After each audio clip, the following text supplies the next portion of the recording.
شيئا مذكورا إنا خلقنا الإنسان من نطفة أمشاج نبتليه فجعلناه سميعا بصيرا إنا هديناه السبيل إما شاكرا وإما كفورا إنا أعتدنا للكافرين سلاسل وأغلالا وسعيرا إن الأبرار يشربون من كأس كان مزاجها كافورا عينا يشرب بها عباد الله يفجرونها تفجيرا يوفون بالنذر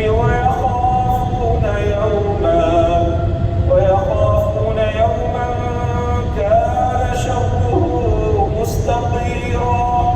ويطعمون الطعام على حبه مسكينا ويتيما وأسيرا إنما نطعمكم لوجه الله لا نريد منكم جزاء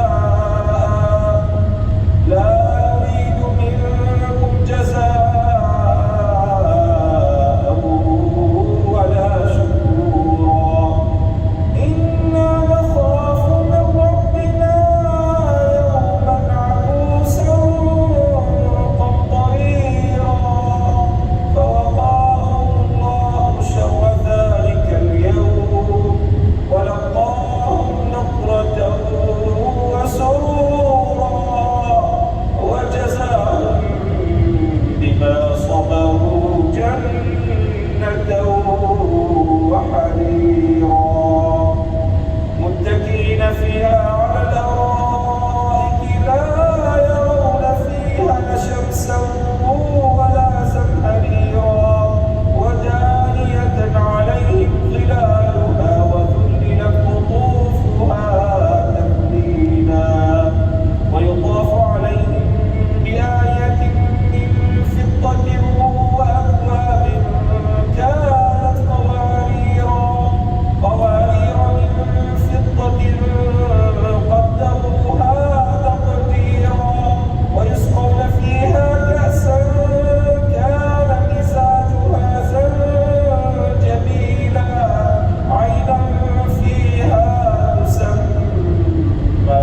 سلسبيلا ويطوف عليهم ولدان مخلدون إذا رأيتهم حسبتهم لؤلؤا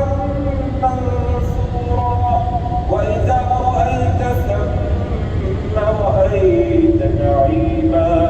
نعيما وملكا كبيرا عاليهم ثياب سندس خضر واستبرق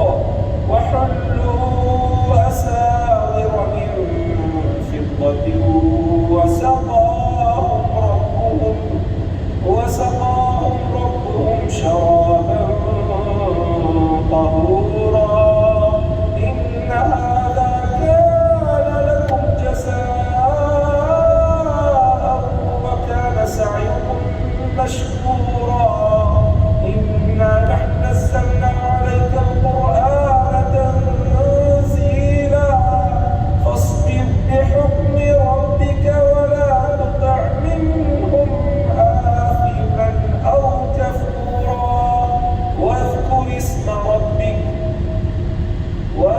اسم ربك بكرة وأصيلا